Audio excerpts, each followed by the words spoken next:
वर्षाच्या स्वागतासाठी कोकण सज्ज झालेला आहे। कोकणातील विविध समुद्र किनाऱ्यांवर न्यू इयर सेलिब्रेशनसाठी पर्यटक दाखल झाले। पर्यटक मोठ्या संख्येने आल्याने कोकणातील हॉटेल्स आणि रिसॉर्ट्स फुल झालेले आहेत। याचा आढावा घेतलेला आहे आमच्या प्रतिनिधींनी, पाहूया। नवीन वर्षाच्या स्वागतासाठी अवघे आता काही तास शिल्लक आहेत आणि या सेलिब्रेशनसाठी सध्या कोकणातले समुद्र किनारे जे आहेत ते हाऊसफुल झालेले पाहायला मिळत आहेत। कोकणात आलेल्या पर्यटकांचे नवीन वर्षाच्या स्वागतासाठीचे बेत या ठिकाणी पाहायला मिळत आहेत।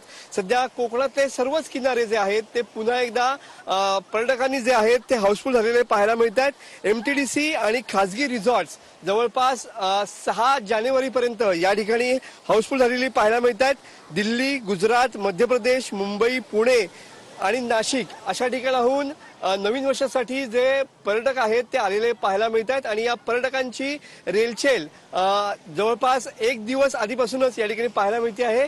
विविध प्रकारचे बेत आहेत, सेलिब्रेशनचा मूड आहे आणि त्याच अनुषंगाने सध्या नवीन वर्षाच्या स्वागतासाठी कोकण जे आहे ते या ठिकाणी सज्ज झालेलं या ठिकाणी पाहायला मिळत आहे। कॅमेरामन समित गजनेसह मी मनोज लेले, TV9 मराठी, रत्नागिरी।